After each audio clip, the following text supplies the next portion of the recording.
Well, hello everybody and welcome back to the channel, friends. It's time for some Saturday morning React-toons, this time featuring good old Robotech, episode 73, Sandstorm. Nothing to it but to do it, friends. If you could do me a quick favor first and hit that like button, smash that subscribe, ring that bell for notifications. It greatly helps out a small channel and it allows me to alert you next time it's time for some good old Robotech. And of course, if there's anything that we do that you would like early or in its full-length format, the link to our Patreon is in the description. And if you're not a fan of Patreon, stick with us here on YouTube memberships. You'll get all of our episodes about a day early, plus any bonus episodes we come up with. But my dear friends, all that is then and this is now, and now it's time for episode 73 of Robotech, Sandstorm. Prepare to engage maximum warp reaction. And away we go!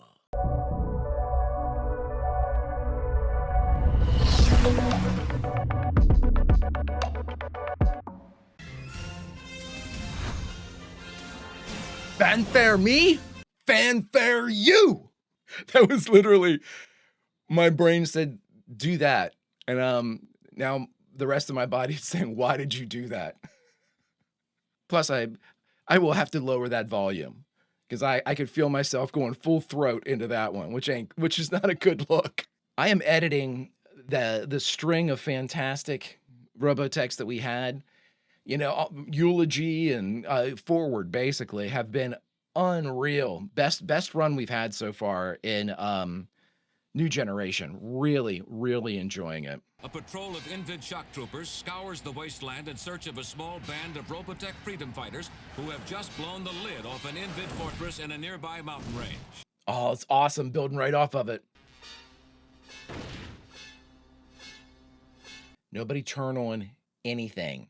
The recent destruction of the Invid Cortex Center has thrown the alien spy into a state of shock. Really?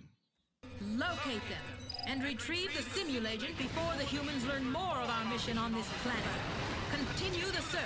Now they need to retrieve her, huh? Be grateful that we're all still alive. Yeah, but some of us are more alive than others. What does that mean? She needs water. She's not the only one who needs water. I haven't had a decent drink in 3 days. My mouth's as dry as an old bone. It's all my fault. I was put in charge of getting water. You see, everyone? This is a perfect example of the need to follow orders to the letter. Huh? A soldier who's incapable of doing that is worse than useless. Jesus. Admiral Hunter expected everyone in the Mars Division to do his duty no matter what the risks involved, and I expect the very same from you people. Yeah. I know what. Lancer, sing us something. You think you can just turn me off and on like I was gonna say, yeah. starting to think that maybe we should do the Invid a favor and let those two kill each other? I'm with you, Lancer. We've got to stick together till Admiral Hunter comes back with the rest of the fleet. And he is coming back. I'm sure of it. They switch her hair color, Marlene's hair color, so much. One, it looks like Rand's. Yeah, sometimes you can squeeze some water out of these desert plants. Isn't that interesting? Yeah, funny you didn't mention that before, Rand. Yeah, when were you planning on telling us? When one of you dropped. Huh? Hey! Where do you think you're going? I'm gonna get some more, okay? Okay. Heightened emotional state from Rand. Ram, no. They're linked somehow because I was editing something and Rand kept saying when they met her, this seems like I've been here before or some shit. There's something going on. Rand is not the only thing that has been driven into this sand pit by the ferocious winds of the desert. Collected there are thousands of spores from the Invid flowers of life. Really? Now these strange alien spores go to work on his unconscious mind, giving him a dream that he'll never forget. Oh my God, this is my second trip of the day. I just watched Mushroom Samba and Cowboy Bebop.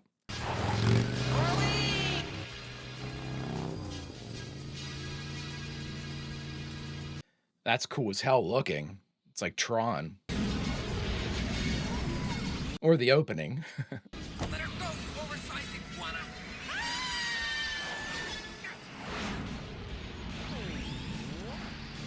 I mean, there's no way Rand's an agent too, is he? There's no way. Maybe you're dreaming all this. Either that or I've gone crazy. I mean, what are dreams? Just momentary moments of insanity. Momentary moments. I like how they used the light to try to warp the animation as it went in front, trying to like copy a light effect. That was interesting. Proceed with the installation. What in the world? How is he seeing this? It's almost like it's a telepathic brain link with all the other Invid, but why would you be so strongly affected by it, I wonder? Here comes your boyfriend. Marlene? Nude again. Rand, what is it? What's the matter? I'm just seeing things, that's all. What the? Great! Where are we now? The Genesis pit. Hang on! This is a very weird episode. We're also rehashing a shit ton of animation. That they're experimenting with the evolutionary process of life on Earth, but why would they be doing that? Marlene! Marlene, are you all right? I don't know, she was in a vehicular accident. In a It's only a dream. dream. You mustn't fight with Scott. Oh, he's such a militaristic old stick in the mud. He gets on my nerves sometimes. Come on, don't look that way. It's not like I enjoy fighting with him. No, you kind of seem like you do. If you took this war away from him, I think the guy would just dry up and blow away. I mean, it's all he thinks about. Super wrong. He doesn't want anything to do with this. I honestly don't think our lives mean a thing to him. That's the worst possible read on Scott. Face it, Scott, old boy. Cool shot. You can't just blame everything on the Invid, you know. It lets too many people off the hook because they don't feel like they have to be responsible anymore. Pretty soon they'll stop behaving like human beings altogether. Why are they showing us this? Here, Marlene, try to drink. Meanwhile, he's like 5 feet outside of the cave mouth. Huh? I've got to get some water down her throat. Down her throat. I've got no choice. I'll have to force it down her. Mouth to mouth. Mouth to mouth. Mouth to mouth. Oh yeah, I've got to force it down her. I'm sorry, Marlene, but I had to get you to drink. Sorry about that. You know, in some places, that would mean we're engaged. What? What places? How are you feeling? Much better. That's a relief. Oh good, the dragon's back. Look, human, look into the flame of truth and tremble, for it is your doom that you see there. Is You this- thought you were destined to rule the earth forever. This is a clip show, but I think they're telling us new stuff.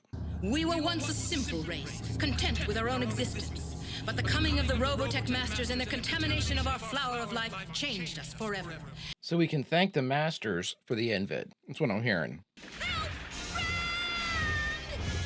Marlene! Second verse, same as the first. I am the Lord of the Mist. I am the living spirit of all that is good and noble within you. Many brave warriors have opposed Shadowwing, but none have ever survived the contest. I give you 5 companions, 5 warriors stout and true, to aid you in your battle. Here are the 5.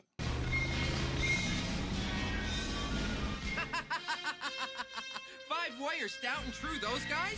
I mean, you're kidding, right? Not that I'm ungrateful, but I was expecting something more impressive. I don't know, Rand. Many of them are better than you in their respective mechs. How did you guys get here? And what are you wearing? You going to a costume party or something? You guys look like extras in a bad Viking movie. Episode 73, when my attitude towards Rand began to turn. It's a dream, silly. I can do anything. Hey, wait a minute! Don't you know that cyclones aren't supposed to fly? Well, This is the most illogical dream I've ever had. Wait for me! to be fair, it's the only one fueled with peyote. Looking good, Annie. Feeling good, Lunk. Let's be careful. We don't want that leaping lizard to hurt Marlene. Leaping lizards. Time's come to make our move. Charge! Maybe a bigger sword, Rand? Jesus. Okay, you heard the man, Annie. Let's go get him. Charge! Everybody, we need bigger blades.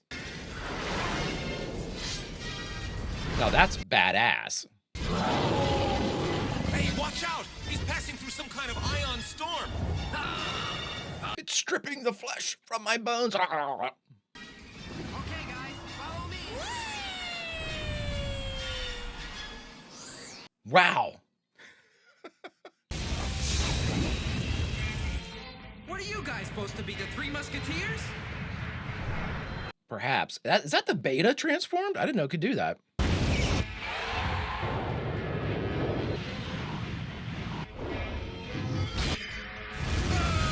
If that's true, then the beta's a big sumbitch. I'm glad, I think Lancer's the one that's piloting that too.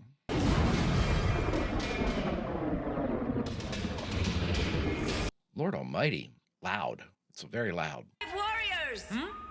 It's Marlene! Hey, Marlene. Shadow Wing is dead. Follow the Eagles of Light. The Eagles of Light, will they show us the way home? Everybody's got a title here. For on this day you have triumphed where all others have failed. Shadow Wing has fallen at last, and a new day is dawning for mankind. Greatest end to a D&D campaign ever. So it is that we have come from the farthest reaches of the cosmos to regenerate ourselves, to take the Earth from the dying hands of humanity. We heard this before. Here he is. Bad news, he's still breathing. I've got to get him.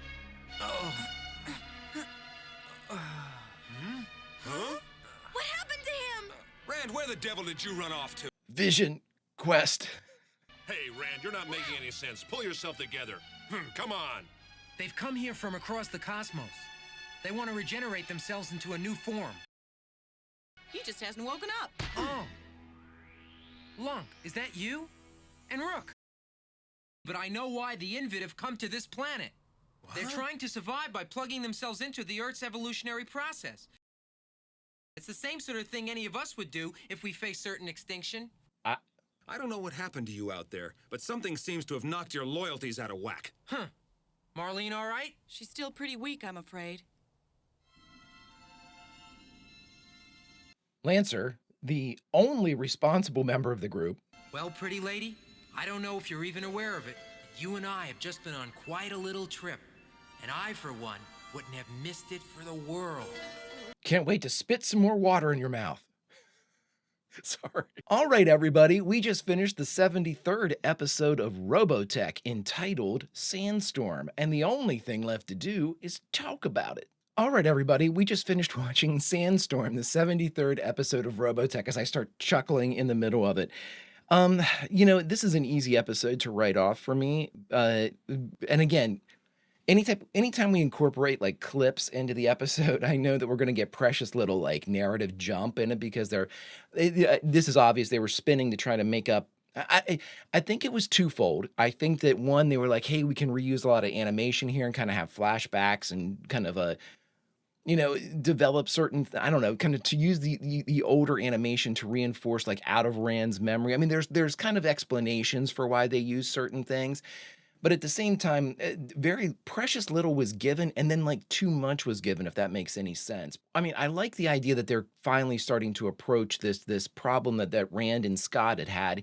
However, I never thought it was that serious. I never thought it was like, I think it was a disagreement on the approach that they would take on certain things. I never saw them as like, butting heads or, really like antagonistic towards one another, where they were like, they couldn't get along, which is kind of like how they started this episode. Like, they were so bad and they were so confrontational and so, opposite one another that this has finally come to a head. And I think that they used like the rationale. I mean, Scott should be pissed. Dude, you were supposed to get water. It's gone. Now, if the tanks, like the water, the cans were shot up, that was a different way, which I thought was the easiest way to explain it. If Rand had come forward and been like, Scott, they shot the cans. I mean, he had enough water, but it got emptied during an attack. I mean, that would have worked perfectly, but they could have used the same animation. I don't understand why they were like, oh, well, he was getting shot at. Dude, we were all getting shot at. And I certainly don't think that Scott asked Lunk to go get water in the middle of a firefight, and whether or not they were implying that that's why the water wasn't there, maybe I missed that. But again, it just seemed very convoluted. Like, there was really there was no attack nor defense that really warranted the amount of emotional kind of like collateral and capital that they were putting into that. Like, Scott was just insanely pissed and Rand was like, I'm going to die on this hill. And it seemed like a manufactured argument for an argument's sake. Like, all of a sudden we're in a desert. Where's the water? So it was not a well-constructed episode, and I don't mind clip shows or anything to kind of, I know what they were up against it, and I know that they had to make do as best that they could, and I understand that we have corners cut whenever they need to do that type of stuff. So I'm certainly not giving them shit for having to do that type of thing. But if you're going to do it, the one thing you do have control over as far as, using the animation to kind of buy yourself some time, you can add dialogue in, narration, opposite dialogue, voiceover work, internal monologue. You can do all that stuff. And I didn't understand some of the choices that they made with the dialogue. I mean, the initial fight was one thing. I mean, the other thing is too is I don't understand why Rand is, he took a trip, he got some peyote spores in his brain. Now, I know that everybody can say that, oh, it's the flower of life, and he's kind of the flower of life is conveying this information to him. Okay, they needed to explain that just a touch more. I mean, I got it, but at the same time, it's you don't even know that that's a possibility. You know what I mean? Because we've had plenty of people around the flower of life before. We've had plenty of people. I mean, the spores spread over the earth. Remember that? And we didn't have people like just tripping balls the entire time, until the invid. Maybe they were. Who knows? But again, there was just a couple like pretty glaring inconsistencies in this. And it seemed like, hey, we need these guys to figure out exactly what the Invid are up to. Why don't we give Rand a fever dream? And inside this vision quest that he goes on, that he's going to be shown like the correct information about why the Invid are on planet. And that's a bit of a bridge too far for me. But at the same time, again, if they have to kind of shoehorn that shit in, I understand. Here's the one thing that I will change my entire mood on if this turns out to be any type of anywhere near a fact. When I just finished editing Enter Marlene. Enter Marlene, whenever she showed up for the first time, the simul agent was there. She had that cocoon around her, and whenever she emerged from it, it kind of left like almost like a gelatin or like a clear looking kind of like jelly fluid around. And it kind of trailed up to where she was, but didn't necessarily give away the fact that she kind of had emerged from an egg or the chrysalis thing or whatever you want to call it. But at the same time, when Rand got there, and Rand was kind of like first on the scene, or right around, like he was off, and I think Rook was with him too. Yeah, it was Rand and Rook were off when they found who would eventually become Marlene. When Rand sees that jelly stuff on the ground, which again we know to be some type of residual from the pod, he says, "Man, I've seen this before. Or I remember doing this," or some like a deja vu comment that he gave. And I thought that was very strange. I thought it was very like, why would Rand know anything about this? Why would he have ever experienced like a simul agent like residual shit before? And so that immediately got me thinking, had Rand been around simul agents before? Is he some type of like deep operative simul agent? That would be crazy if he was. And if that ends up being the case, where they're using Marlene as sort of like she's still connected to this. Rand had been connected the entire time. That would have been an insanity if that's how I would be blown away if that's how they went with this. But I thought that was a very interesting line back in Enter Marlene when he's like, "Oh, I remember this. It's like I've done it before. And it was a very prominent kind of like Rand only shot that was on there. And the line delivery wasn't stepped on like we normally have in Robotech, or, it almost had like a profound moment to it. And again, I'm probably reading way too much into it. It just seemed like they wanted me to know that. Now, with all that being said, if that comes to pass, like Rand has some type of like connection to the Invid, this entire episode makes way more sense. And again, if that is, then you certainly didn't want to give the reveal out beforehand, that Rand had some type of association or prior history with the Invid. He doesn't necessarily have to be a simul agent, but maybe he was taken, maybe, I don't know, he was imprisoned. He was one of the people that were like harvesting the flower of life. Therefore, he had like spore exposure. I'm trying to spin and think of like ways that this could like actually have meant something. But for the most part, you had a lot of kind of tomfoolery in this one, and that's not a bad thing. It's not a bad thing to have it. And again, we saw some brand new animation in this one. I don't remember seeing the beta fighter transform before, and it looked badass. Again, they had completely different animation for all of the freedom fighters. Everybody was dressed like barbarians and D&D people, fantasy garb and shit. So I thought it was very interesting in that respect. The only other thing that I will say too, and this is the thing that kind of, again, back to the Rand thing, every once in a while, it looks like Marlene's true hair color is supposed to be sort of like a pink, like a high pink type of color. But every once in a while, you know, especially when she's in scene with Rand, and this is probably an animation F up, they have the same hair color. And I thought to myself, huh, I wonder if all the simul agents are like redheads. And so, of course, I get myself off on this paranoid delusion. But at the same time, if it comes to pass, I want you to know what I'm thinking. Not that I'm calling my shot. God, I've gotten so many things wrong in the past. I'm well past the ability to be able to precog anything or point and say, oh, I told you so. No, I'm not saying that. I want you all to know what I'm thinking. So, like, you know, when it ultimately goes the other direction, you'll know why I'm so far off into the weeds because of these, you know, harebrained theories I'm coming up with. Who knows? Friends, if you could do me a favor, hit that like button, smash that subscribe, ring that bell for notifications. It greatly helps out a small channel, and it allows me to alert you next time it's time to jump on our Cyclones and head on over to Robotech. And of course, if there's anything that we do that you would like early or in its full-length format, the link to our Patreon is in the description. And if you're not a fan of Patreon, friends, stick with us on YouTube memberships. You'll get all of our episodes about a day early, plus any bonus episodes we come up with.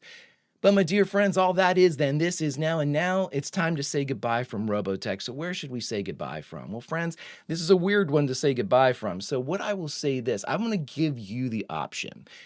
You can say goodbye. You chased Rand if you want. You chased Rand out of the cave into the desert where you too were affected by the peyote-esque flower of life spores and had your own deliciously delusional and fantastical trip.